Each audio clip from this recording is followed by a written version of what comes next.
जी के सांवरिया सब दुख दूर हुए जब तेरा नाम लिया।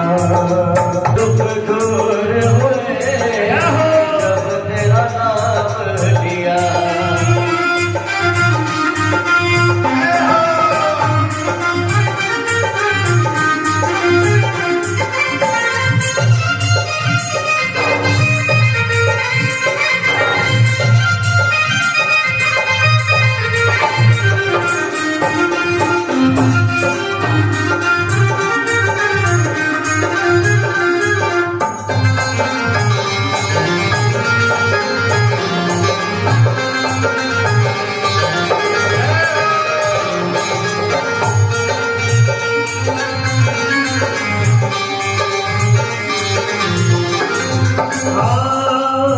जब तेरी गोकुल में आया दुख भारी, जब तेरे गोकुल में आया दुख भारी, एक इशारे से सब विपदा टारी हो। एक इशारे से सब विपदा टारी, हाँ सब विपदा मुड़ गया गोवर्धन तूने जहाँ मोड़ दिया। सब दुख दूर हुए जब तेरा नाम लिया। सब दुख दूर हुए जब तेरा नाम लिया। ब्रज के रंग लाला राधा जी के सांवरिया सब दुख दूर हुए जब तेरा नाम लिया।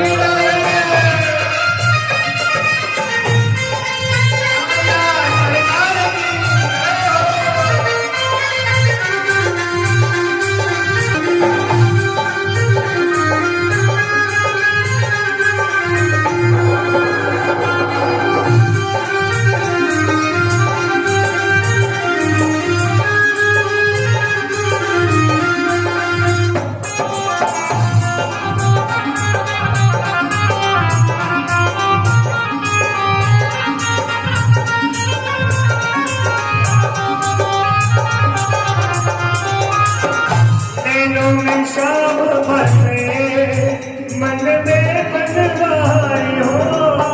नैनों में शाम बसे मन में बनवाई। सुध बिसराएगी मुरली की धुन प्यारी। सुध बिसराए गई मुरली की धुन प्यारी। मन के मधुबन में रसिया सब दुख दूर हुए जब तेरा नाम लिया। वो सब दुख दूर हुए जब तेरा नाम लिया। ओ ब्रज के रंग लाला राधा जी के सांवरिया सब दुख दूर हुए जब तेरा नाम लिया। दुख दूर हुए जब तेरा नाम लिया। सब दुख दूर हुए जब तेरा नाम लिया। ओ सब दुख दूर हुए जब तेरा नाम लिया। ओ सब दुख दूर हुए जब तेरा नाम लिया। बोले राधे रानी सरकार की जय हो। भागवत महापुराण की जय हो। जय जय श्री राम। प्रभु आपकी बोलना ही पड़ेगा। प्रभु आपकी ऐसे भी थोड़ी बोलते हैं। प्रभु आपकी जो ना बोले वो चोर हो गए। प्रभु आपकी एक माला तो करनी ही पड़ेगी। प्रभु आपकी आपकी भक्त और भगवान की इतने प्यारे भगत हैं। अपनी भी जया है। ब्रज के नंद लाला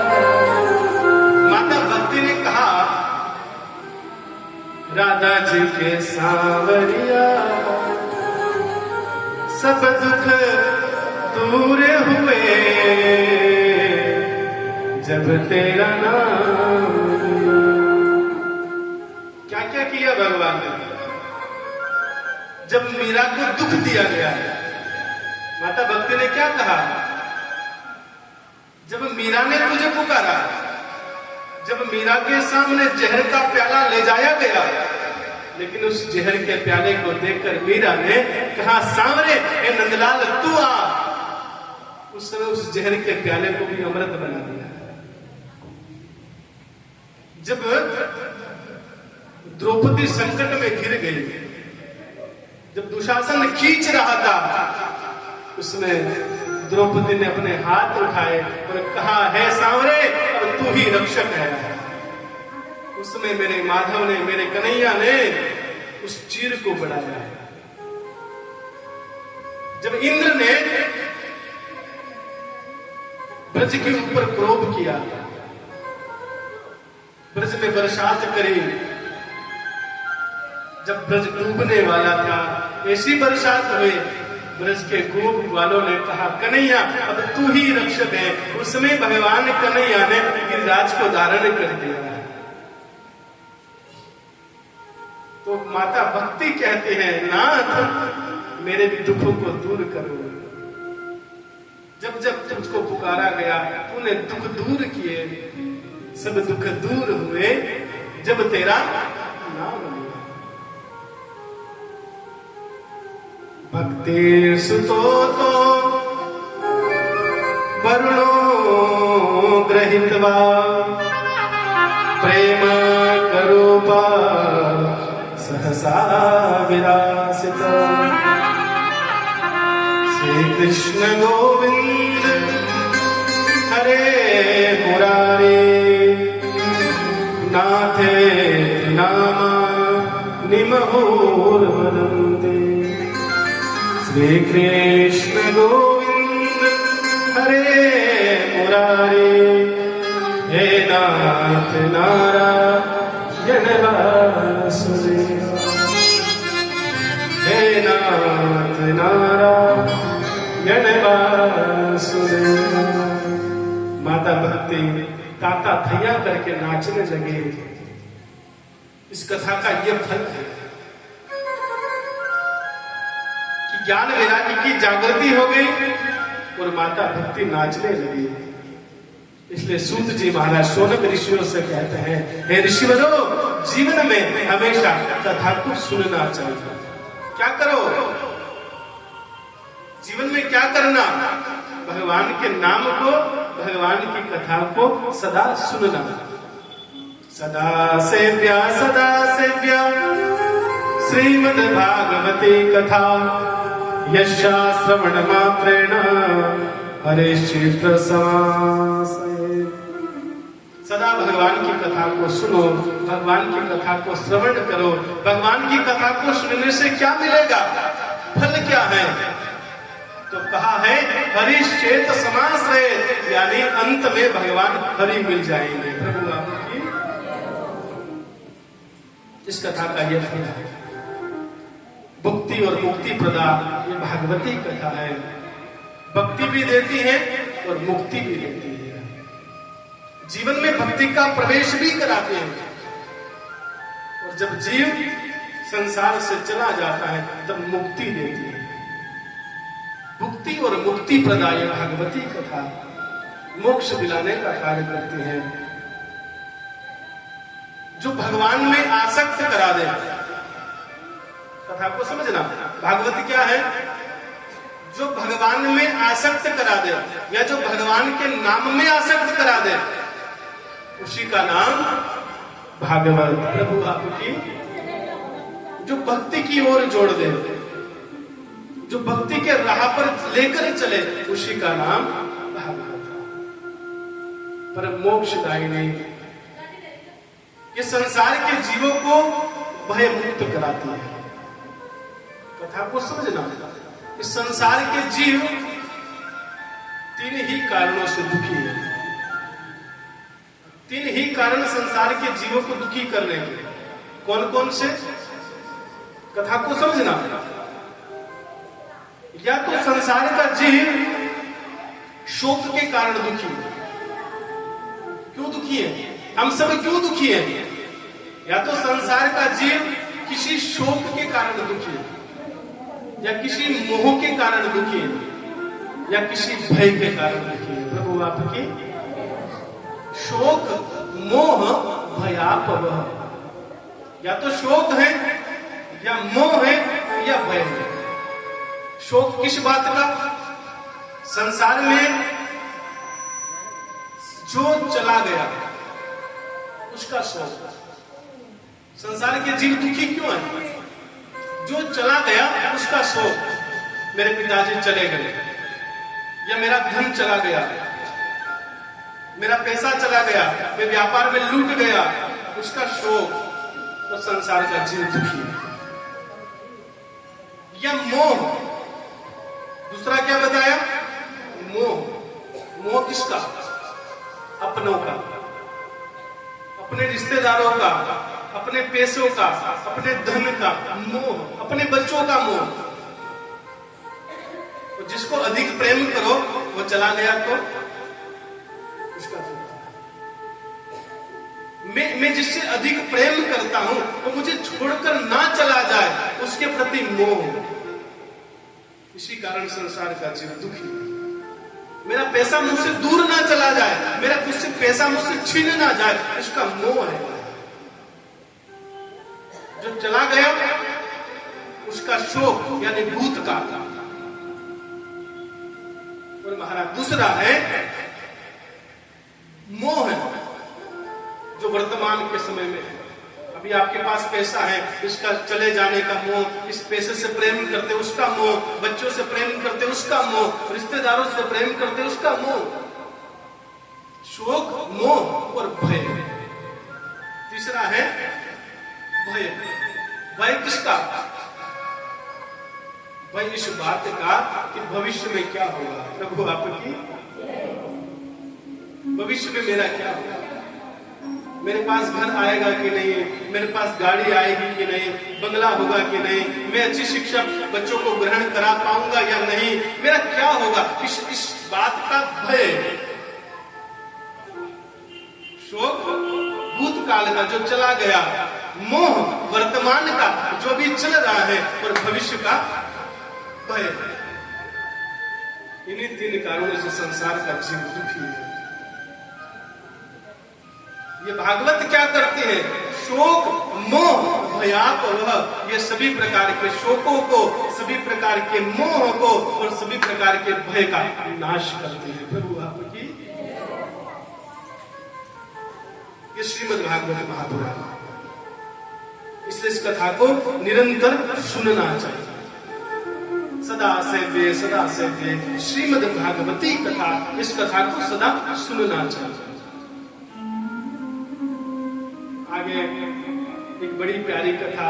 आज का पहला दिन है, और जब पहली बार बच्चा स्कूल जाता है, छोटा बच्चा जब पहली बार पाठशाला में जाता है, विद्यालय में जाता है, तो गुरुजी उसको एकदम इतना ज्ञान नहीं देते, नहीं तो बच्चा दूसरे दिन स्कूल नहीं आएगा। क्यों? क्योंकि पहली बार में उसका मन लगना थोड़ा मुश्किल है। थोड़ी देर उसको पढ़ाते हैं, फिर खिलाते हैं, फिर कुछ खिलाते हैं, फिर प्रेम से कुछ बातें करते हैं, तब तो बच्चे का मन लगे। तो आज का पहला दिन है, पहला महात्मा का दिन। जब बच्चा पहली बार स्कूल जाता है तो उसको किताब पढ़ना नहीं आती। टीचर उसको सीधा किताब नहीं पढ़ाते, पहले क्या पढ़ाते हैं? व्याकरण, अ की मात्रा, आ की मात्रा, ई की मात्रा, ऊ की मात्रा, व्याकरण सिखाते हैं, एबीसीडी सिखाते हैं। तभी तो बच्चा पढ़ेगा, तभी तो संस्कृत, तभी तो हिंदी, इंग्लिश पढ़ना सीखेगा। यदि व्याकरण का ज्ञान नहीं है तो बच्चा पढ़ नहीं पाएगा। तो ये महात्मा की कथा व्याकरण की कथा है। पहले व्याकरण सीखो और कल से किताब पढ़ेंगे। प्रभु आपकी हम भी बच्चे हैं, हम भी विद्यालय में आए, स्कूल में आए, गुरुकुल में आए। तो जब तक व्याकरण का ज्ञान नहीं होगा तब तक तो आप देख रहे हैं इस कथा में हमारी माता जी कथा कराने वाले। अच्छा, आज से पहले ये माता जी हमें नहीं जानते, हम आपको स्पष्ट कर दें। इस कथा का जो हेतु है वो कपिल भैया, हमें आपसे मिलाने का जो कार्य जिसने किया उसका नाम है कपिल। कपिल भगवान, बोले कपिल भगवान।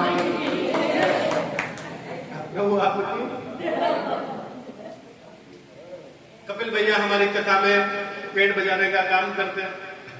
तो माता जी ने जब कहा तो कपिल भैया ने कहा अपने महाराज से कथा कराओ। तो हम आपको बता रहे थे इस कथा में संगीत भी साथ में और कथा भी। जब सूत जी ने शौनक ऋषियों को कथा सुनाई उस समय संगीत नहीं था। जब सुखदेव जी महाराज ने राजा परीक्षित को कथा सुनाई उसमें संगीत नहीं था। क्या? क्यों नहीं था?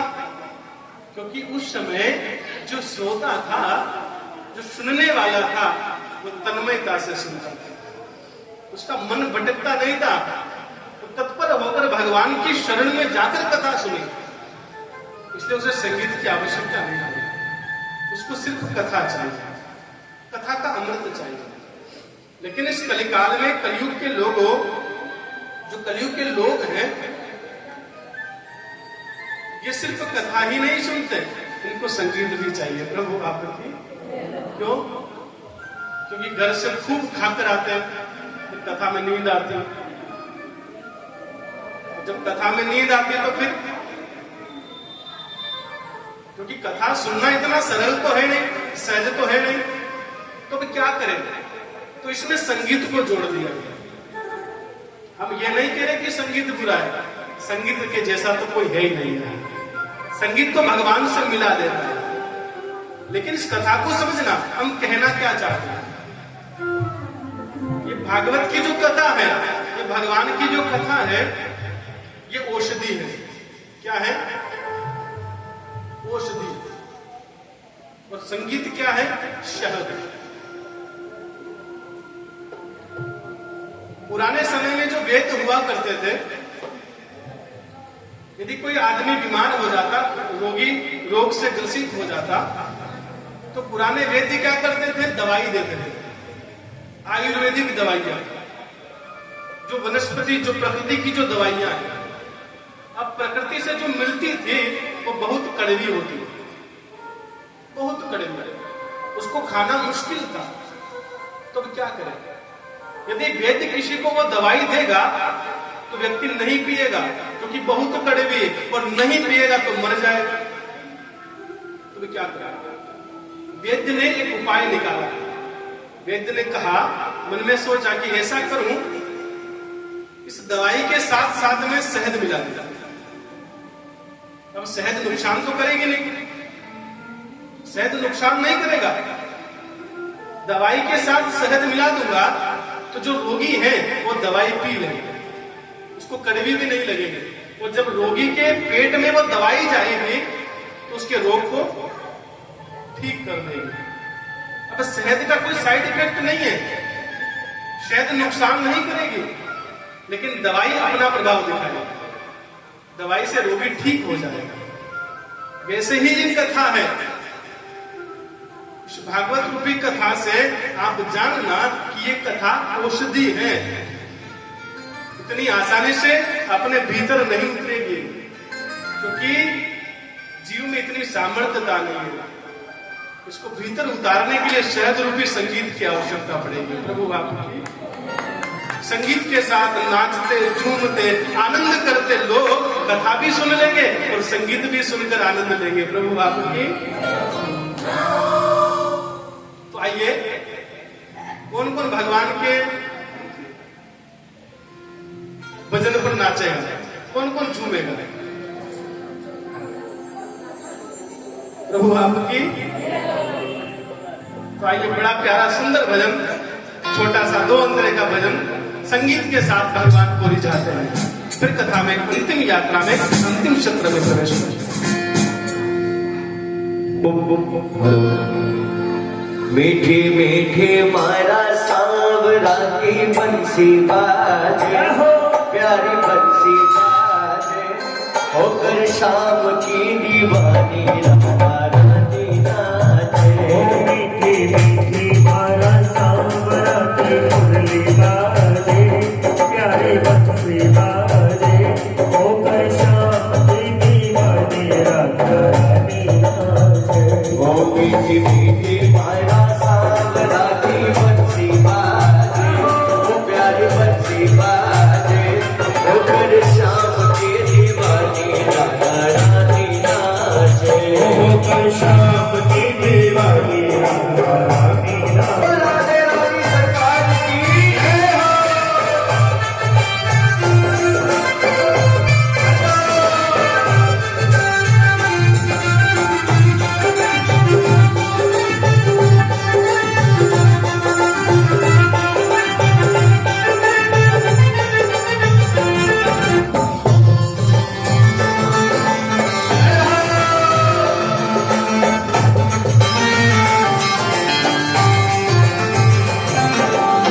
छोटो सो कन्हैया मेरो बांसुरी बजाओ, छोटो कन्हैया मेरो बांसुरी बजाओ।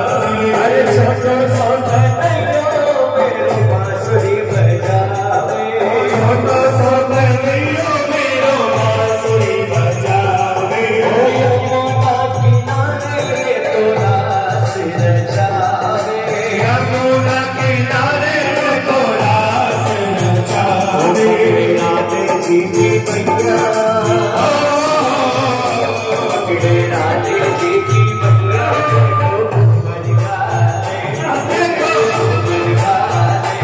मगर शाम के दीवानी रानी नाचे। होकर शाम की दीवानी राधा रानी नाचे। ओ मीठी मीठी माया सांवरा की बंसी बाजे, ओ प्यारी बंसी बाजे होकर शाम की दीवानी राधा रानी नाचे। होकर शाम की दीवानी राधा रानी नाचे।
जोड़ी प्यारी लागे, जोड़ी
हीरा मोतिया की चोटी कर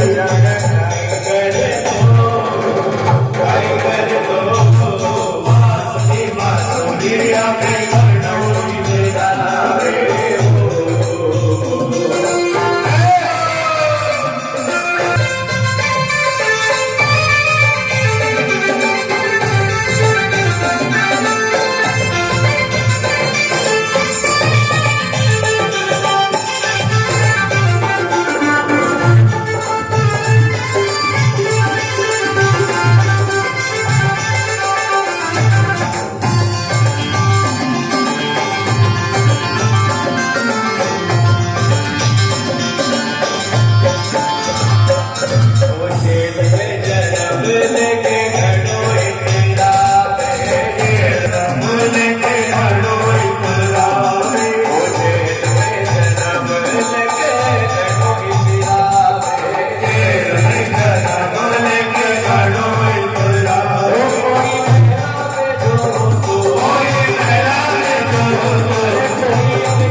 तो करनी पड़ेगी प्रभु आपकी। जो ना बोले वो चोर हो गए प्रभु आपकी। चोर बनना है क्या प्रभु आपकी? आपकी अपनी भी जाए।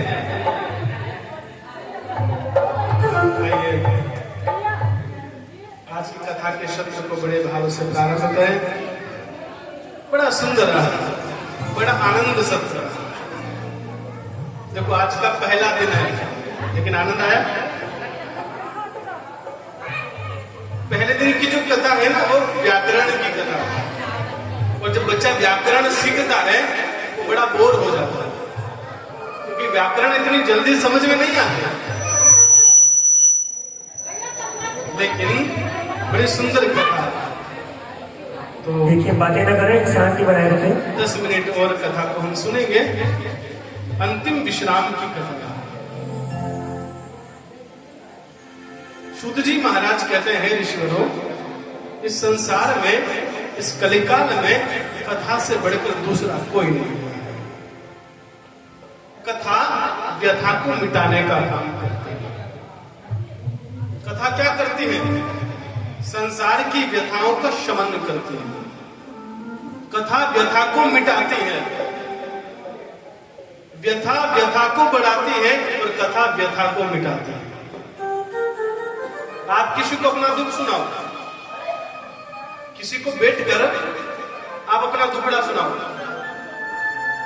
सामने वाला अपना दुखड़ा सुनाएगा और दुख बढ़ जाएगा। व्यथा व्यथा को बढ़ाती है और कथा व्यथा को मिटाती है। कोई दुखी है, उसके सामने कथा सुनाओ, वो सुखी हो जाएगा। और कोई दुखी है, उसके सामने दुख सुना दो, वो और दुखी हो जाएगा। आप देखना, इस संसार में एक दुर्लभ बात है, बड़ी बुरी बात है। क्या? किसी के घर में किसी की मौत हो जाती है। जब मौत हो जाती है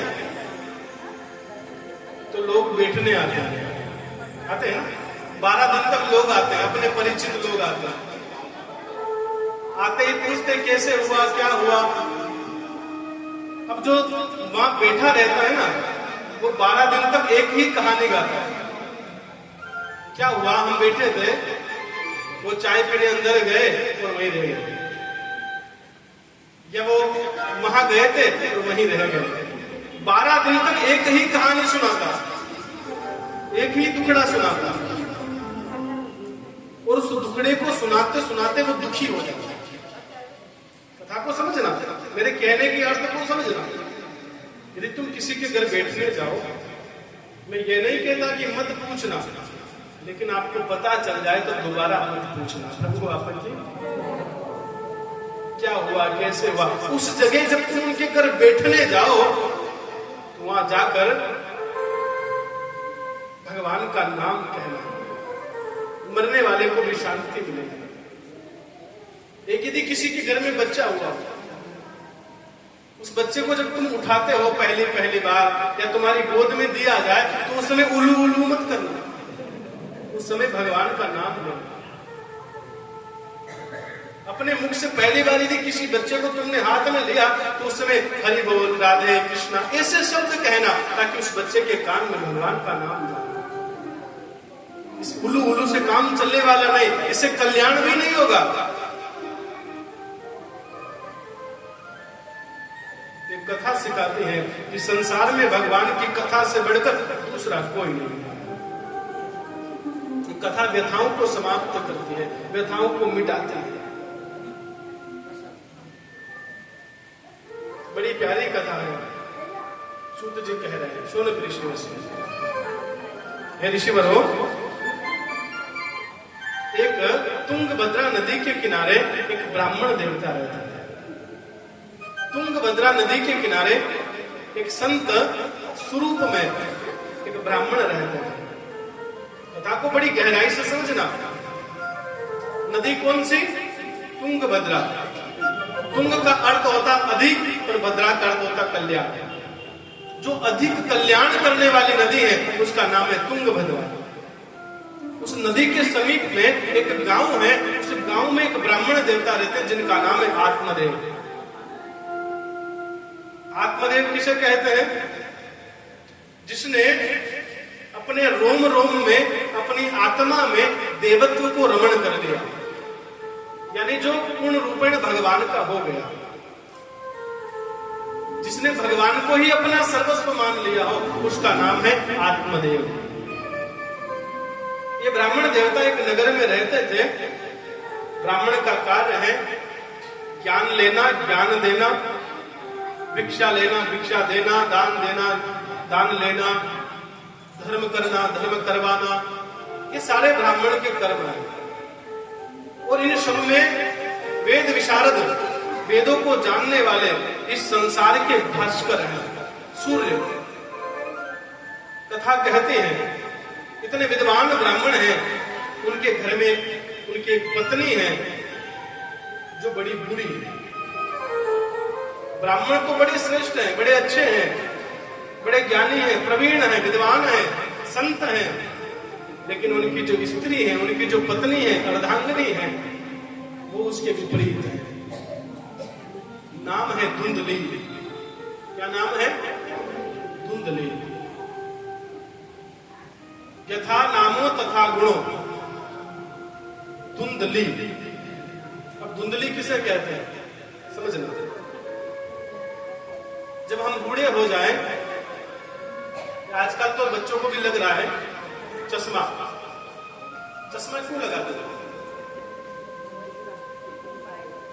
आंखों के सामने धुंधलापन आ जाए। जब आंखों से स्पष्ट दिखना बंद हो जाए, जब आंखों में धुंधलापन छा जाता है तो व्यक्ति चश्मा लगाता है, और चश्मे के सहारे व्यक्ति ठीक ठीक पढ़ लेता है, धुंधलापन दूर हो जाता है। आंखों के ऊपर तो चश्मा लगाकर आंखों का धुंधलापन दूर कर सकते हो, लेकिन वही धुंधलापन यदि बुद्धि में आ जाए तो कैसे दूर करोगे? बुद्धि का धुंधलापन दूर करना संभव नहीं। बुद्धि का धुंधलापन तो सिर्फ सत्संग से दूर होता है, लेकिन ये धुंधली सत्संग से कोसों दूर किया है। कभी सत्संग नहीं जाते, कभी भगवान का भजन नहीं गाते, कभी कीर्तन नहीं करते। इसका तो सिर्फ एक काम था, आज इससे लड़ना, कल उससे लड़ना। इससे झगड़ा किया, कल उससे झगड़ा किया, कभी पानी के लिए, कभी नाली के लिए, कभी कचरे के लिए, अनेक प्रकार से अनेक बहाने बनाकर ये दिन रात लोगों से लड़ते रहते थे। जिसकी बुद्धि में धुंधलापन आ जाए उसी का नाम धुंधली है। जिसके मन में विकार आ जाए, जिसके मन में कपट आ जावे, जिसके मन में छल आ जावे, जिसके मन में घृणा आ जावे, जो जो जो दूसरों का हित नहीं चाहता उसी का नाम धुंधली है। कथा का सूत्र कहता है आत्मदेव तो बड़े सहज, बड़े सरल, सीधे ब्राह्मण, लेकिन ये धुंधली है। भगवान भी जोड़ा बनाता है ना, बड़ा सोच समझ के बनाता है। भगवान ने जो जोड़ा बनाया पति पत्नी का, भाई बहन का, जोड़े देखना, पति पत्नी, भाई बहन, सगा संबंधी, ये सब जोड़े हैं। ये जो जोड़े बनते हैं भगवान बड़ी बड़ी ध्यान रखकर परमात्मा इन जोड़ों को बनाता है। यदि आदमी थोड़ा तेज मिल जावे तो उसकी स्त्री सीधी मिलेगी। जिस घर में आदमी तेज होता है ना, उस घर में उसकी पत्नी सीधी मिलेगी। और जिस घर में पत्नी तेज मिल जावे आदमी सीधा मिलेगा। यदि दोनों एक जैसा मिल जावे तो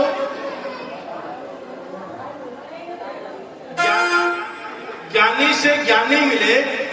हमारे गुरुजी बहुत अच्छी बात कहते हैं, ज्ञानी से ज्ञानी मिले करे ज्ञान की बात, और आड़ू से आड़ू मिले दे गुस्सा देला। यदि दोनों एक जैसे मिल जाए तो रोज घर में महाभारत,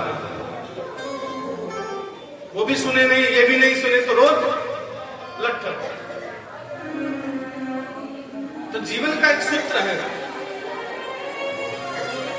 यहां पर आत्मदेव जी महाराज रोज सत्संग करते, दूसरों के घर सत्यनारायण की कथा करते, भजन करते, लेकिन धुंधली रोज लोगों से लड़ती झगड़ती। कथा को समझना, गहराई से जानना। आत्मदेव का जो समय है वो निकलने लगा, जवानी से बुढ़ापा आने लगा, वृद्ध होने लगे। अब जब बहुत समय विवाह को हो गया और घर में संतान नहीं हुई तो लोग ताने मारने लगे। सामने तो कुछ नहीं कहते लेकिन पीठ पीछे इनके घर में तो संतान नहीं है, ये तो बांझ है, ये तो ये है, अनेक प्रकार की बातें लोग बनाते हैं। ध्यान रखना। धीरे धीरे समय और गुजरा, लोग आत्मदेव का मुख देखना भी पसंद नहीं करने लगे। लोगों ने सोचा ये तो बांझ है। लोग कोई तीर्थ यात्रा करने जाते, कोई अपना काम चालू करने जाते, सुबह सुबह निकलते और सामने आत्मदेव मिल जाते तो मुंह फेर लेते। सामने तो पंडित जी करते, लेकिन मन में आत्मदेव के प्रति ग्लानि भरी हुई। आत्मदेव समझ गए। आत्मदेव जी महाराज अपने घर में कोई तुलसी का बिरवा लगाते तो थोड़े दिन तो वो बिरवा हरा भरा रहता, लेकिन अनायास अचानक वो तुलसी का बिरवा सूख जाता। आत्मदेव कोई अपने घर गाय लाते, वो गाय दूसरों के घर में तो बच्चे को जन्म देती, लेकिन आत्मदेव के घर आते ही वो बांझ हो जाता। क्या बड़े दुखी हो गए। लोगों के तानों ने आत्मदेव को बड़ा दुखी कर दिया। आत्मदेव ने एक दिन मन में सोचा, बड़े विद्वान ब्राह्मण, बड़े ज्ञानी प्रवीण, वेदों को जानने वाले, वेदों के पारंगत विद्वान ब्राह्मण, लेकिन लोगों के ताने में आकर एक दिन दुखी हो। ध्यान रखना, संसार में व्यक्ति को उसका दुख इतना दुखी नहीं करता जितने लोगों के ताने दुखी करते हैं। किसी को ताने मत मारना। आत्मदेव दुखी होकर मरने चले। आत्मदेव ने सोचा अब मेरे पास मरने के अलावा कोई दूसरा साधन नहीं है। आत्मदेव ग्लानि से भरकर, दुख से भरकर, आंखों में आंसू बहाते बहाते आत्मदेव एक दिन नदी के किनारे पहुंचे। नदी के सामने खड़े हुए थे,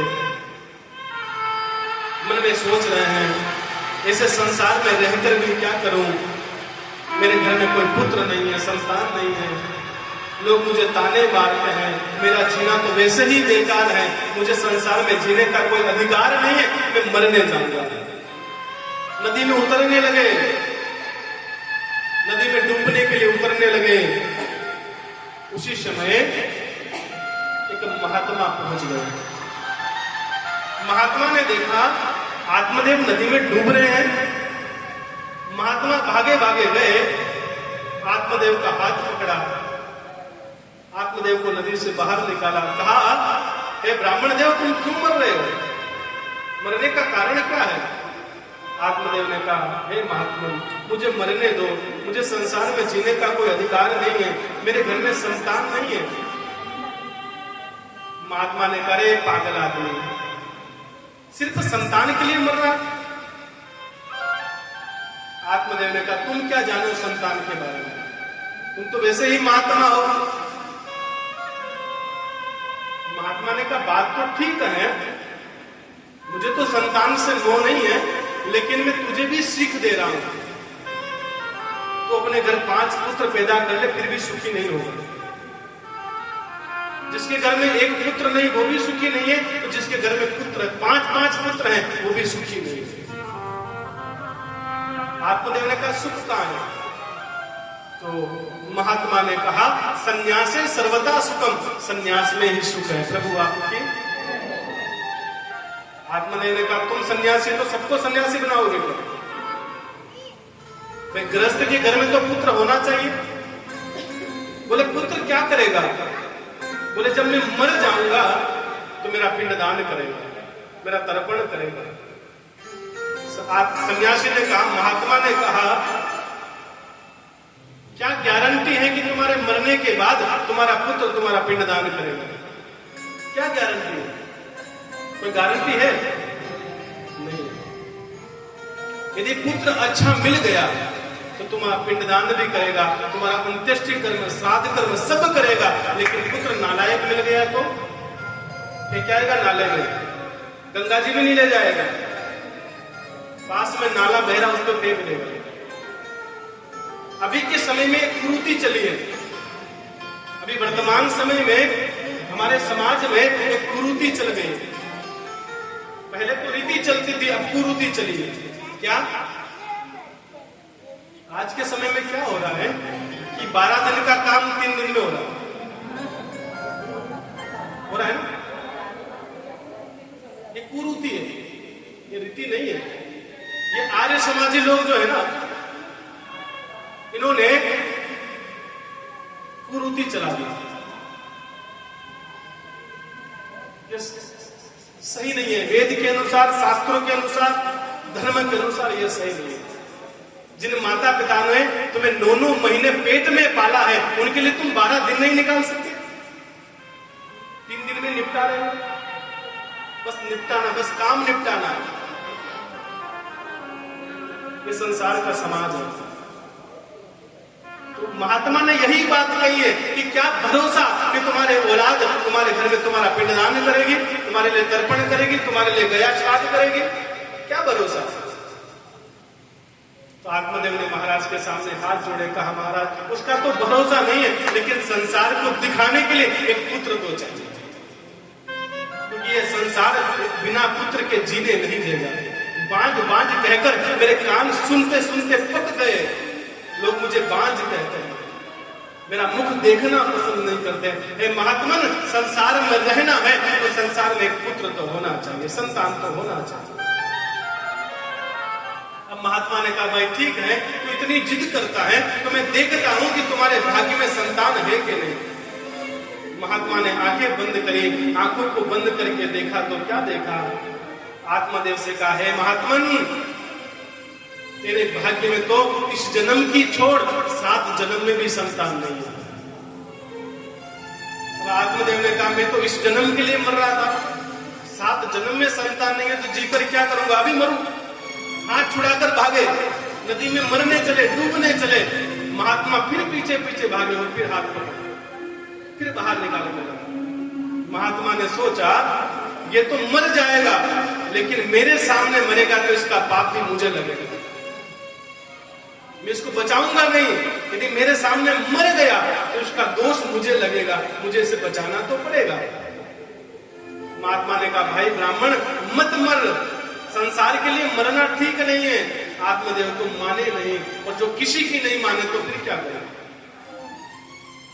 महाराज महात्मा ने उसी समय आत्मदेव से कहा ठीक है, मैं तुझे एक फल देता हूं, वो फल अपनी पत्नी को खिला देना, जहां तेरे संतान होगी। आज महात्मा ने आत्मदेव को फल दिया और वो फल ले जाकर आत्मदेव ने अपने घर जाकर अपनी पत्नी धुंधली को दिया। धुंधली से कहा, मैं संतों से प्रसाद लेकर आया हूं, इस प्रसाद को पालो। भगवान ने चाहा, संतों के आशीर्वाद से हमारे घर संतान हो गए। धुंधली ने फल तो ले लिया, लेकिन मन में तर्क वितर्क करने लगे, सोचने लगी पता नहीं कहां से प्रसाद लाए हैं, किस महात्मा से तंत्र मंत्र करके लाए होंगे। मैं सबसे लड़ती हूँ, झगड़ती हूँ, ज्यादा बोलती हूँ, मेरी जीवान बंद करवाने के लिए लाए होंगे। कोई प्रसाद खाने से बेटे पैदा होते, कोई फल खाने से बेटे होते। तर्क वितर्क करने लगे। आत्मदेव तो संत हैं, ब्राह्मण हैं, दूसरों के घर कथा करने चले गए। ये धुंधली हाथ में फल लेकर बैठी थी। उसी समय उसकी बहन आ गई। बहन ने कहा, देवी क्या करती है, ये फल कौन लाया? धुंधली ने कहा, मेरे पति लेकर आए। बोले क्यों लेकर आए? बोले मेरे घर संतान होगी। बहन ने कहा, रे पागल, कोई फल खाने से संतान होती तो चिंता मत कर, ऐसा कर इस फल को तो गाय को खिला। यदि इस फल में ताकत होगी, यदि इस फल में प्रताप होगा, तो गाय भी बांझ है, उसके संतान हो जाएगा, तो फल का टेस्ट भी हो जाएगा कि वास्तव में फल है कि नहीं, फल में शक्ति है कि नहीं।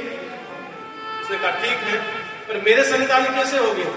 बोले तू तो अपने पेट में कपड़े भर ले और गर्भवती होने का नाटक कर, मेरे जो संतान होगी ये संतान मैं तुझे दे दूंगी। प्रभु आपकी। धुंधली ने कहा, काम ठीक है, हींग लगे ना फटकड़ी, काम चौका हो जाए, कुछ भी लगना नहीं, सिर्फ नाटक करना है। धुंधली ने नाटक किया। आत्मदेव बड़े सीधे सहज ब्राह्मण थे, समझ नहीं पाए। धुंधली ने वो फल ले जाकर गाय को चारे में डाल दिया, गाय ने वो फल खा लिया, गाय भी गर्भवती हो गई। इधर धुंधली ने गर्भवती होने का नाटक किया। कथा का सूत्र कहता है, धीरे धीरे समय बदला। धुंधली की जो बहन थी, इसके 9 माह के बाद में पुत्र पैदा हुआ। जैसे पुत्र हुआ, धुंधली की बहन भागी भागी धुंधली के पास आई। धुंधली से कहा, बहन मेरे संतान हो गई, ये संतान तू रख ले। उसकी बहन चाहती थी कि पुत्र तो मेरा ही है, मेरी बहन के घर की जो प्रॉपर्टी है, जो धन है, वो भी तो मेरे पुत्र का हो जाएगा। उस धन की अभिलाषा में बहन को गलत शिक्षा दे दी, गलत राह दे दी। धुंधली नहीं समझ पाई। जिसकी बुद्धि में धुंधलापन हो वो नहीं समझ सकता। कथा का सूत्र कहता है, पुत्र ले लिया और खबर फैला दी कि मेरे घर संतान हुई है। आत्मदेव ने जैसे ही सुना, झूमने लगे, नाचने लगे, भागे भागे गौशाला में गए। इधर धुंधली की कोख से संतान हुई और इधर गाय ने जो फल खाया था, गाय के कोख से भी संतान हुई। जैसे ही आत्मदेव भागे भागे चारा डालने गाय के पास गए, देखा तो क्या देखा, गाय के पास भी एक छोटा सा बछड़ा था। लेकिन ये बछड़ा कोई गाय से होने वाले बछड़े जैसा नहीं था, इसका पूरा शरीर मानव के जैसा था, लेकिन सिर्फ इसके जो कान है वो गाय की तरह है। आत्मदेव ने देखा, बड़े प्रसन्न हुए, उठाकर अपने घर लाए, उसकी सफाई करी, उसको अपने हृदय से लगाया और माना सबको खुशियां बांटने लगे। आज तो मेरे घर में 2-2 संतान हुई है। प्रभु आपकी। दोनों बड़े होने लगे। ब्राह्मणों को बुलाया, ब्राह्मणों से नामकरण करवाया। ब्राह्मण देवता ने नामकरण किया। बोले गाय से जो पुत्र पैदा हुआ, इस पुत्र का पूरा शरीर तो मानव के जैसा है, लेकिन कान गाय के जैसे हैं, इसलिए इस बालक का नाम गोकर्ण होगा। बोले गोकर्ण जी महाराज की।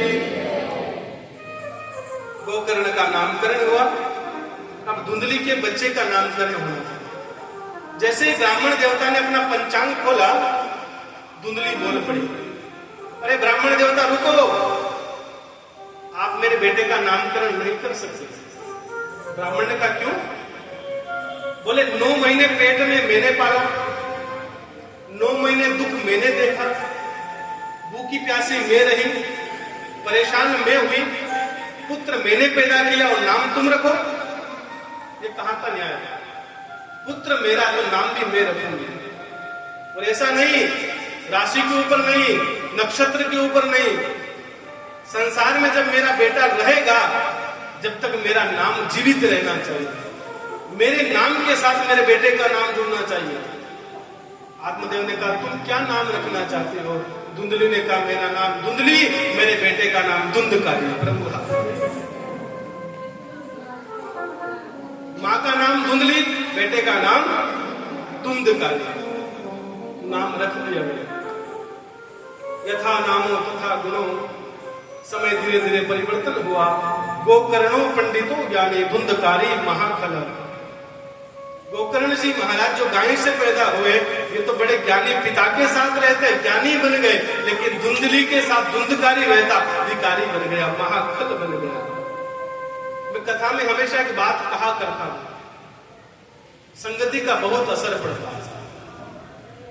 जीवन में संगति का बहुत महत्व है। जैसा करोगे संग, वैसा होगा रंग। जीवन में जैसी संगति तुम करोगे, वैसा ही रंग तुम्हारे ऊपर चढ़कर आएगा। यदि तुम अपनी आंख के ऊपर काला चश्मा लगा लोगे, तो दुनिया तुम्हें काली दिखाई देगी। यदि आंख के ऊपर नीला चश्मा लगाओगे, दुनिया नीली दिखाई देगी। आंख के ऊपर पीला चश्मा लगाओगे, दुनिया पीली दिखाई देगी। आंख के ऊपर सफेद चश्मा लगाओगे, दुनिया सफेद दिखाई देगी। आंखों के साथ जिसका संबंध जैसा होता है, दुनिया वैसी दिखाई देती है। वैसे ही संसार का नियम है, जैसा तुम संग करोगे, संसार के साथ तुम्हारे भी संगति का रंग वैसा ही चढ़ कर। अब गोकर्ण जी पिता के साथ रहते, ज्ञानी महात्मा के साथ रहते, ज्ञानी बन गए, लेकिन धुंधकारी माँ के साथ, बुरी बुरे विचारों के साथ रहता, लड़ाई के साथ रहता, झगड़े के साथ रहता, तो वो भी महाखल बन गया। धीरे धीरे दोनों बड़े हुए। कथा का सूत्र कहता है, धुंधकारी चोर बन गया, डकैत बन गया, लुटेरा बन गया, लोगों को लूटता, लोगों को मारता, लोगों के साथ, मित्रों के साथ सट्टा जुआ खेलता। एक दिन शराब का सेवन करके घर आ गया। पिता ने देखा, पिता ने कहा पुत्र तू शराब पी कर आया है? धुंधकारी ने सामने हाथ उठा लिया, पिता के सामने हाथ उठाया। उसी समय पिता ने निर्णय लिया कि मैं अब इस घर में नहीं रहूंगा। गोकर्ण जी महाराज से कहा बेटा तेरी भी जगह इस घर में नहीं है। जहां ऐसे बेटे, नालायक बेटे पैदा हो जावे, उस घर में श्रेष्ठ व्यक्तियों की जगह नहीं होती। ध्यान रखना, कुल में यदि एक संतान अच्छी पैदा हो जाए तो 7 कुलों को तार देती है, लेकिन एक घर में यदि नालायक बेटा पैदा हो जाए तो 7 कुलों को डुबो देता है। माँ बाप का नाम सर से नीचे कर देता है, झुका देता है। आज ऐसा नालायक बेटा पैदा हुआ। आत्मदेव इस बेटे के लिए मरने जा रहे थे।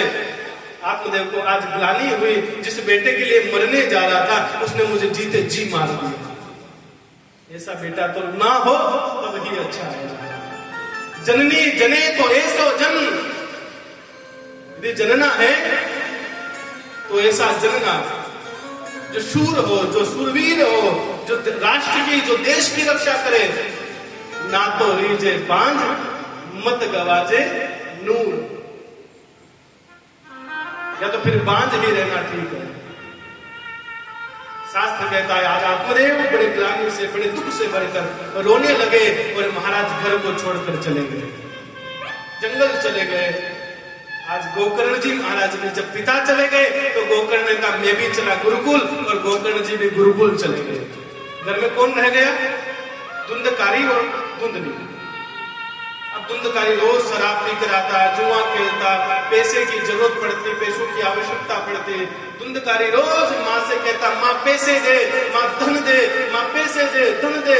धुंधली बार बार धन देती, रोज धन देती, लेकिन एक दिन धुंधली भी दुखी हो गई।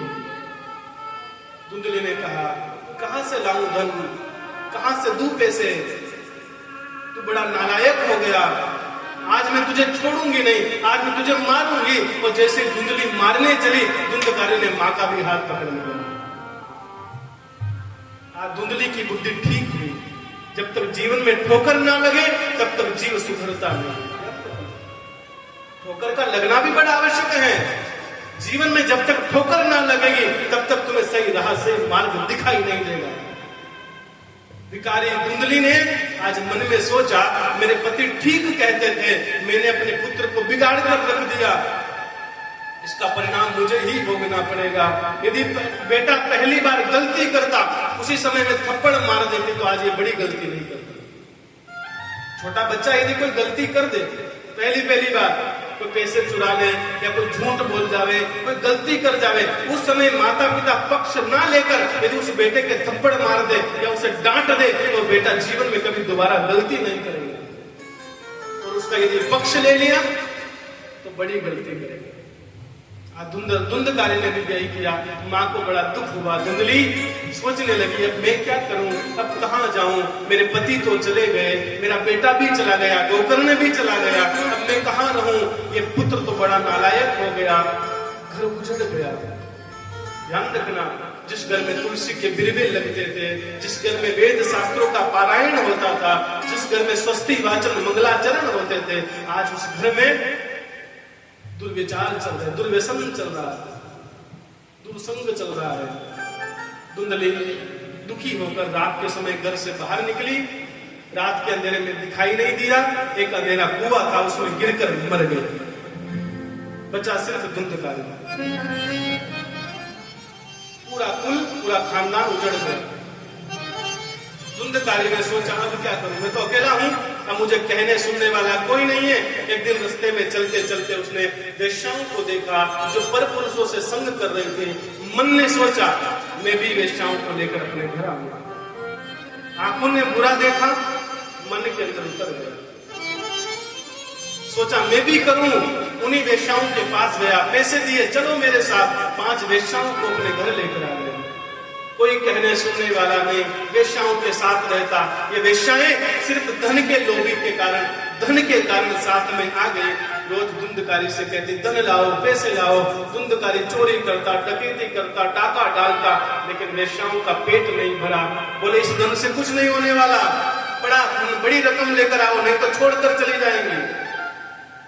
धुंधकारी का मन वेश्याओं में फंसा हुआ था। रस रूप गंधर्व, इसे 5 वेश्याएं हैं, इनके साथ धुंधकारी का मन फंस गया। धुंधकारी ने आज राजा के घर में चोरी करी, राजा का धन चुराया। धन चुराकर धुंधकारी 5 वेश्याओं को लाकर धन दिया। जब वेश्याओं ने देखा ये धन राजा का है, राजा को पता चलेगा तो राजा मारेगा, इसको भी मारेगा और हमें भी मारेगा। उसी रात में जब धुंधकारी सोया हुआ था, 5 वेश्याओं ने योजना बनाई, क्या किया जाए। बोले, इसको ही मार दो और हम चली जाते हैं, ना तो रहेगा बांस, ना बजेगी बांसुरी। सोते हुए धुंधकारी को पलंग से बांध दिया, खूब मारा, लेकिन पापी होने के कारण नहीं मरा। खूब दंड दिया, लेकिन फिर भी नहीं मरा। 5 वेश्याओं ने क्या किया, गरम गरम अंगारे लेकर आई, जलती हुई लकड़ी लेकर अंगारे लेकर आई और महाराज उसके मुंह में ही डाल दिए। जब मुंह में अंगारे डाले गए, अग्नि डाली गई, आतड़ियां जल गई, श्वास नली जल गई, उस दुराचारी, उस अधर्मी, उस पापी धुंधकारी की वही मृत्यु हो गई। 5 वेश्याएं धन लेकर भाग गए। अब उसकी गति बिगड़ गई। आज कथा का सूत्र कहता है, जब गोकर्ण जी महाराज को पता चला, खबर लगी, गोकर्ण जी महाराज भागे भागे आए, घर आए। गांव वालों ने धुंधकारी का अंतिम संस्कार था वो कर दिया, लेकिन वो धुंधकारी प्रेत बन गया। क्या बन गया? प्रेत, ब्रह्म राक्षस बन गया। उसकी गति नहीं हुई, उसकी गति बिगड़ गई। गोकर्ण जी जब घर आए, उनको जब पता चला कि मेरा भाई मर गया, तो भाई के लिए गोकर्ण जी महाराज गया जी में गए, गया श्राद्ध किया। गया श्राद्ध के लिए कहा जाता है, यदि कोई जीव अपने पूर्वजों के निमित्त गया जी में श्राद्ध कर देता है या शमी पत्र के बराबर भी दान कर देता है। शमी का जो पौधा होता, पत्ता होता, कितना बड़ा होता, छोटा सा होता। गया जी के लिए लिखा है कि कोई भी व्यक्ति अपने पूर्वजों के निमित्त शमी पत्र के बराबर भी वहां जाकर पिंडदान कर दे, दान कर देता है, तो उसका फल ये होता है कि वो मरने वाला व्यक्ति, मरणासन व्यक्ति सीधा भगवान के वैकुंठ पे चला जाता है। इतना फल है। तो गोकर्ण जी महाराज भी गए। गोकर्ण जी महाराज ने एक श्राद्ध किया, फिर वापस घर आए तो भी प्रेत की मुक्ति नहीं हुई। गोकर्ण जी दोबारा गए, दूसरा श्राद्ध किया, फिर भी मुक्ति नहीं हुई। गोकर्ण जी महाराज ने 100 श्राद्ध किए। कितने? 100। गया श्राद्धम सतर नापी मुक्ति में न भविष्यति। 100 श्राद्ध करने के बाद भी धुंधकारी की मुक्ति नहीं हुई। इतना बड़ा ब्रह्म राक्षस बना। एक श्राद्ध से जिसकी मुक्ति हो जाती है, उसकी 100 श्राद्ध करने पर भी मुक्ति नहीं हुई। इतना बड़ा ब्रह्म राक्षस प्रेत बन गया। जब प्रेत बना तब गोकर्ण जी महाराज ने सोचा अब क्या करूं, तो भगवान सूर्य की उपासना करें। भगवान सूर्य को प्रणाम किया। भगवान सूर्य प्रकट हुए। भगवान सूर्य से पूछा, हे सूर्य नारायण, मैं अपने भाई की मुक्ति के लिए क्या करूं? उस समय भगवान सूर्य ने कहा, मैं तो तुम्हें ज्यादा कुछ बता नहीं सकता, लेकिन किसी संत महात्मा से जाकर पूछना सत्कर्म क्या है, वो सत्कर्म करना जिससे तुम्हारे भाई की मुक्ति हो जाएगी। गोकर्ण जी महात्मा संत ऋषियों के पास गए, सबसे पूछा। संत ऋषियों ने बताया, हमने सुना है कि सत्कर्म भागवत का नाम है। सत्कर्म सूच को नूनम ज्ञान यज्ञम स्मृते बुधे। श्रीमद् भागवतालापम, जो भागवत की चर्चा करते हैं उसी का नाम सत्कर्म है। तुम भागवत करवाओ। आज गोकर्ण जी महाराज ने अपने ही घर पर अपने भाई का उद्धार करने के लिए, प्रेत का उद्धार करने के लिए अपने घर पर भागवत की योजना बनाई। बड़ा सुंदर मंडप सजाया। कथा कहते हैं बांस का सुंदर मंडप बनाकर उस प्रेत को आवाहन किया गया। वो प्रेत, वो ब्रह्म राक्षस, वो भाई धुंधकारी उस बांस में आकर बैठ गया और गोकर्ण जी महाराज ने सभी गांव वालों के साथ मिलकर उस भागवत कथा को गाया। और कथा कहती है कि 7 दिन कथा को गाया। उस प्रेत ने 7 दिन कथा को सुना और जैसे ही कथा विश्राम हुई, कथा कहती वो बांस फट गया। उस बांस के अंदर से एक दिव्य आत्मा प्रकट हुई। वो आत्मा कोई और नहीं थी, वो धुंधकारी की आत्मा जो प्रेत थी वो दिव्य बन गई। और महाराज आकाश मार्ग से भगवान का विमान आया और उस विमान में वो प्रेत आत्मा, वो दिव्य आत्मा बैठकर भगवान के वैकुंठ जाने लगी। प्रभु आपकी बड़ी सुंदर चर्चा सारे गांव के लोग देख रहे थे। गांव के लोगों ने गोकर्ण जी से कहा, महाराज तुमने हमारे साथ भेदभाव किया। गोकर्ण जी ने कहा, क्यों? बोले तुम्हारे भाई तो मुक्त हो गया, हमने भी कथा सुनी और तुम्हारे भाई ने भी सुनी, हम तो मुक्त नहीं हुए, हमारे लिए तो वैकुंठ नहीं आया, वैकुंठ से भगवान का रथ नहीं आया। गोकर्ण जी ने कहा, मेरे भाई ने जो कथा सुनी वो तन्मयता से सुनी और तुमने कथा सुनी, लेकिन कभी मन यहाँ, कभी मन वहां, कभी घर पे, कभी कभी बोलने लगे, कभी किसी से बातें करने लगे, कभी प्यास लग गई, पानी पिया, चाय पिया, रोटी खाई, लेकिन मेरे भाई ने ये नहीं किया। मेरे भाई ने सिर्फ कथा सुनी, इसलिए मेरा भाई तो मुक्त हो गया और तुम यहीं रह गए। प्रभु आपकी तो बड़ी सुंदर, बड़ी दिव्य कथा है। धुंधकारी परम गति को प्राप्त हुआ, धुंधकारी की मुक्ति हुई है। ये भागवत कथा बड़ी अमृतमय, दिव्य, आनंदमय कथा है। जो इसको सुनता है उसका जीवन धन्य हो जाता है। कथा के लिए कहा है कि जो कथा मरणासन व्यक्ति को सुनाई जाए, जो मरने के बाद में भी जिस व्यक्ति को यह कथा सुनाई जाए, वो धुंधकारी की तरफ भगवान के धाम चला जाता है, चाहे वो कितना ही बड़ा पापी क्यों ना हो। तो जरूर जीवन में एक बार प्रयास करना कि हम भी कथा के यजमान बने। हमारे घर पर भी कथा हो। धन तो सबके पास है, लेकिन उस धन का सदुपयोग करना सबको नहीं आता। तुम अपने लिए नहीं, अपने पूर्वजों के लिए, लेकिन जरूर जीवन में एक बार कथा के यजमान बनकर अपने जीवन में एक बार जरूर कथा को करवाना, ताकि तुम्हारे जीवन में तुम्हारा भी उद्धार हो, तुम्हारे पूर्वजों का भी उद्धार हो। आइए कथा के विश्राम सत्र में चले। हम छोटी सी चर्चा के साथ कथा को विश्राम करेंगे। आज कथा का पहला दिन था। अब हमारी कथा में 6 दिन बचे। कितने दिन? 6 दिन। 6 दिनों में भगवत चर्चा होगी, भगवान की कथा, सुंदर सुंदर कथाओं की चर्चा हम करेंगे। लेकिन आपको रोज कथा में नियम से आना है। पहला नियम, कथा सुनने का जो नियम है वो सुनो। नियम से कथा सुनने आना है। कथा ठीक 1:30 बजे प्रारंभ हो जाएगी। कितनी बजे? आपको कितनी बजे आना है? नहीं, आपको 1 बजे आना है। आप 1:30 बजे आओगे तो फिर कैसे काम चलेगा? आप मुझे बताओ, यदि आपको कोटा से दिल्ली जाना हो ट्रेन में बैठकर, ट्रेन का टाइम है रात की 8:30 बजे, कोटा जंक्शन पर पहुंचेगी, तो तुम जंक्शन कितने बजे पहुंचते? आधा घंटा पहले। चाहे तुम्हारा रिजर्वेशन हो, तुम्हारे पास टिकट हो, सब कुछ हो, लेकिन फिर भी तुम आधा घंटा पहले पहुंचते हो। और यदि तुम ठीक 8:30 बजे गए तो ट्रेन निकलने का भय है, और ट्रेन निकल गई, 1 मिनट के चक्कर में ट्रेन निकल गई तो निकल गई। तो आधा घंटा पहले पहुंचते हो तो कथा में भी पहुंचो आधा घंटा पहले। कथा ठीक 1:30 बजे चालू होगी, आपको 1 बजे पहुंचना है। पहला नियम।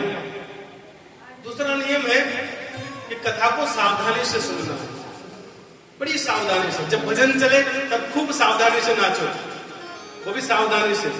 कभी हाथों में सोने चांदी की चूड़ियां पहन के आ जाओ, कानों में सोने के जेवर पहन के आ जाओ, पायल पहन के आ जाओ, और कहीं ऐसा नहीं हो कि ऐसी नाचो कि सब टूट जाए और घर वालों घर से बाहर निकाल दो। हाँ, उसका भी ध्यान रखना, उसकी भी सावधानी। पहली बात तो पहन के भी नहीं आना। हमारी जो पिछली कथा हुई थी कंचन मोहन पैलेस, देवली अरब रोड, उसमें क्या हुआ कि पहले दिन, कलश यात्रा के दिन ही जो माताजी खास मुख्य रूप से उस कार्य को देख रही थी, संभाल रही थी, उसी का कान का झुमका खो गया। एक कान का झुमका खो गया। बड़ी दुखी हुई, मन नहीं लगा। कथा तो 7 दिन सुनी उसने, और उसका मन। तो आपसे निवेदन है कि ऐसा ना हो। नृत्य करें, सावधानी से करें, कथा सुने बड़ी सावधानी से सुने। तीसरा नियम है कि कथा सुनने जब आप आओ तो भोजन कम करके आओ।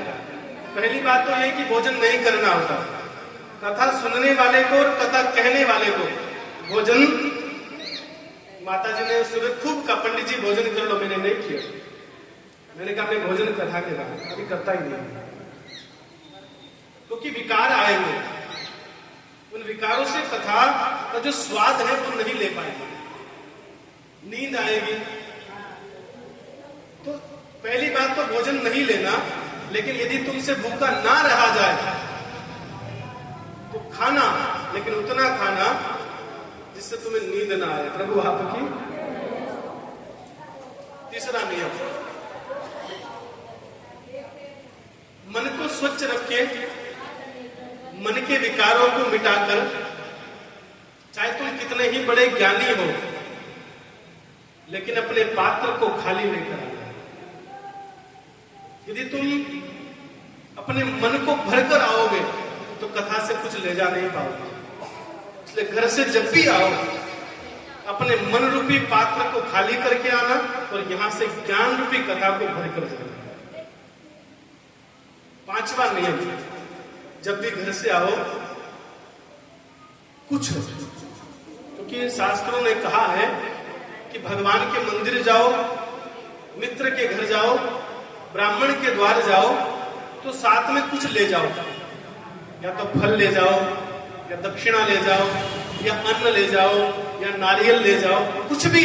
तुम्हारे पास 1 रुपया लेकर आना। तुम्हारे पास नहीं है चावल लेकर आ जाना, लेकिन लाना जरूर। एक और नियम, कथा को बड़ी आनंदता से तो आप सुनोगे ही, लेकिन कथा में तर्क वितर्क नहीं करेंगे, क्योंकि श्रोता जो होते हैं ना वो 3 प्रकार के होते हैं। एक तो होता सरोता, एक होता है सोता, और एक होता सच्चा श्रोता। श्रोता का काम क्या है? काटना, सुपारी को काटता है।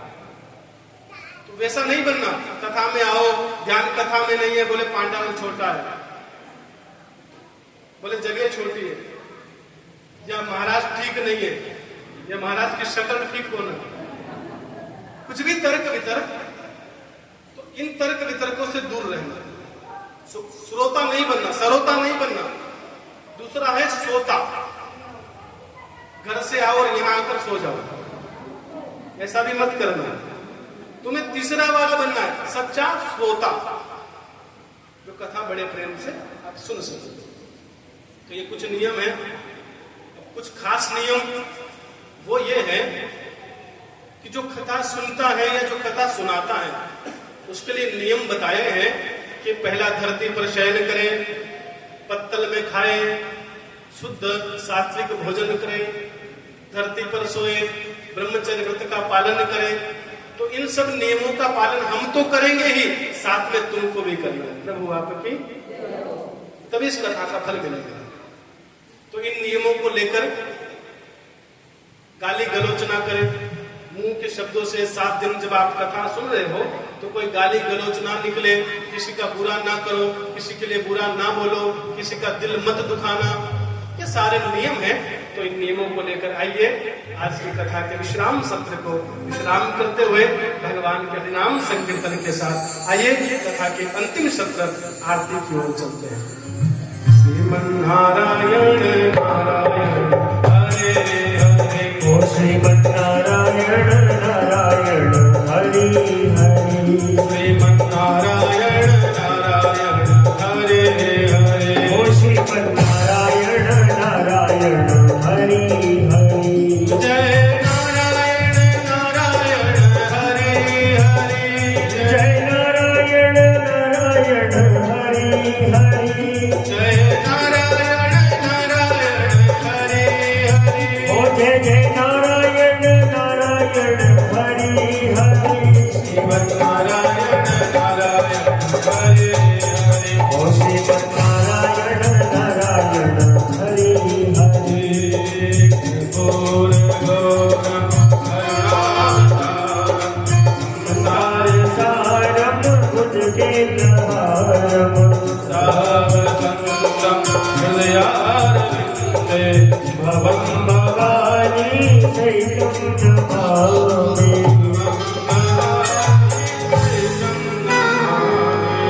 मन में बसाकर तेरी मूर्ति, उतारूं मैं गिरकर तेरी आरती, मन में बसा कर तेरी मूर्ति, उतारो गिरधर तेरी आरती। हाँ करुणा करो कष्ट हरो ज्ञान दो भगवन, भाव में फंसी नाव मेरी तार दो भगवन, करुणा करो कष्ट हरो ज्ञान दो भगवन, रहो भव में फंसी नाव मेरी तार दो भगवन। हाँ दर्द की दवा तुम्हारे पास है, दर्द की दवा तुम्हारे पास है, जिंदगी दया की नदी मांगती, में बसा कर तेरी मूर्ति, उतारो गिरधर तेरी आरती। मांग तुझसे क्या मैं यही सोचूं भगवन, जिंदगी जब तेरे नाम कर दी अनबन, मांगो तुझसे क्या मैं यही सोचूं भगवन, रहो जिंदगी जब तेरे नाम कर दी अर्पण।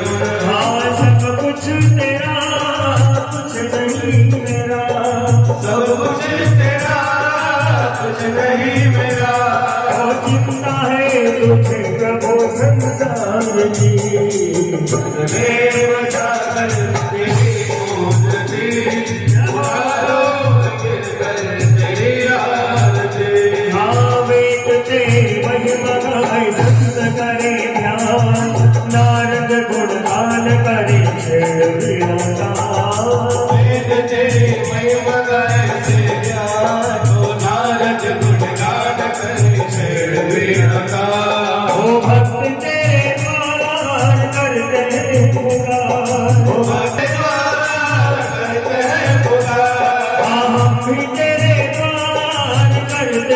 पुकार भक्त तेरे द्वार करते हैं पुकार हो दास भक्त गाए प्रभु तेरी आरती देव सत तेरी मूर्ति उतारो गिरधर तेरी आरती उतारो गिरधर तेरी आरती उतारो गिरधर तेरी आरती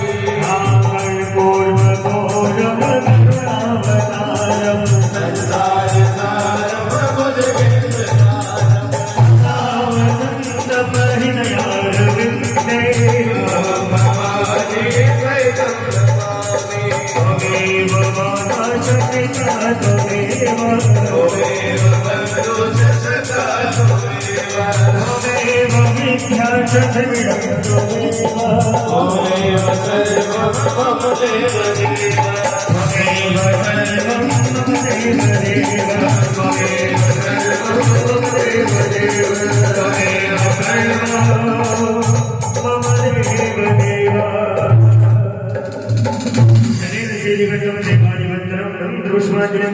हाथों में सभी थोड़े थोड़े पुष्प ले लें हरि ओम जगन्नाथ जन्मदेवा स्थान धर्माणि पदमान्य सम्न देहना महिमान सचंद बोल साध्या वसंति देवाः हरि ओम राजाधिराजाय प्रसय्य साहिने नमो वयं वैश्वर्णाय कुर्महे समे कामान कामकामाय मह्यं कामेश्वरो वैश्वर्णो ददातु कुबेराय वैश्वर्णाय महाराजाय नमः ओम स्वस्ति साम्राज्यं भोजं स्वराजं वैराजं भारमेष्टं राजं महाराजमाधिपत्यमयं समदवयायेत शातसर्वभौम शर्वायुषां दादापराधां पृथिवी समदपर्यन्ताय एकराणिते ददपेश श्लोको विहितो मरुतः परिवेष्टारो मरुतश्यामस्ति ग्रहे आविष्टस्य कामप्ते विश्वे देवा समासदैते ओम विश्वदप्यशोरत विश्वदो मुखो विश्वदो बाहुरत विशदस्वाद संबाहुजन धमति संपवित्रेत्या वा भूमि जनयन देवैक एकदन्ताय विद्महे वक्रतुण्डाय धीमहि तन्नो दन्ती प्रचोदयात् नारायणाय विद्महे वासुदेवाय धीमहि तन्नो श्रीकृष्ण प्रचोदयात्